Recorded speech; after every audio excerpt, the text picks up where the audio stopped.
Hello बच्चों, JEE main 2024 का question है 5 अप्रैल फर्स्ट शिफ्ट का। The density and breaking stress of a wire are 6 into 10⁴ kg पर metre cube. ये density हो गया एंड ये ब्रेकिंग स्ट्रेस हो गया। ब्रेकिंग स्ट्रेस मतलब force upon area. The wire is suspended from a rigid support on a planet where acceleration due to gravity is 1/3 of the value on the surface of earth. The maximum length of the wire with breaking is। देखिए यहाँ बोला गया कि कोई एक planet है और उस प्लैनेट पे, यहाँ पर कोई प्लैनेट है, इस प्लैनेट पे एक फिक्स्ड सपोर्ट के साथ यहाँ पर एक वायर है लटकाया गया, ठीक है, और इस वायर के साथ एक कोई मास होगा m। तो बोला गया इस प्लैनेट पे जो एक्सेलरेशन ड्यू टू ग्रेविटी है वो g/3 है। तो यहाँ पर जो वेट होगा ना वो mg नहीं होगा, mg/3 होगा, ठीक है, क्योंकि बोला गया कि इस प्लैनेट पे जो ग्रेविटी है वो g/3 है। इसमें टेंशन डेवलप होगा due to this weight, this force. Okay, so यहाँ पे ब्रेकिंग स्ट्रेस की बात करें हम लोग बच्चों, तो ब्रेकिंग स्ट्रेस होता है force in wire upon area of wire, तो cross section area of wire.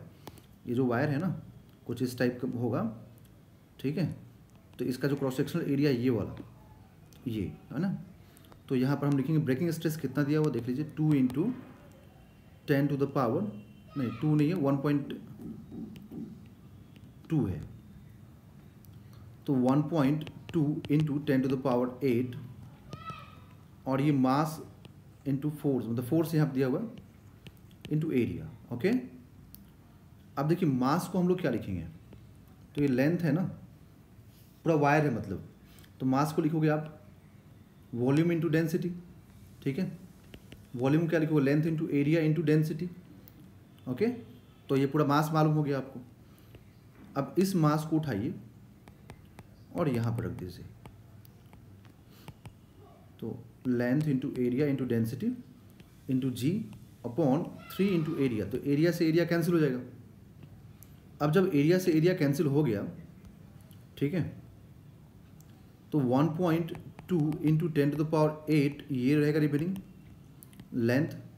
Density है 6 पॉइंट कितना दिया हुआ एक बार देख लें, 6 इंटू 10⁴, तो 6 इंटू 10⁴ इंटू जी का वैल्यू 10 रख देंगे यहाँ पे हम लोग ज़रूरत पड़ने पे, इंटू 3।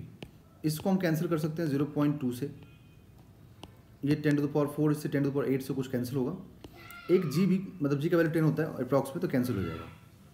तो 0.2 इंटू 10⁻³ रिमेनिंग रहेगा और इधर में L/3 होगा, तो L इज इक्वल टू कितना मिलेगा, 3 into 0.2 into 10⁻³, that is L is equal to 0.6 into 10⁻³, मतलब ये हो जाएगा L is equal to 600 metre.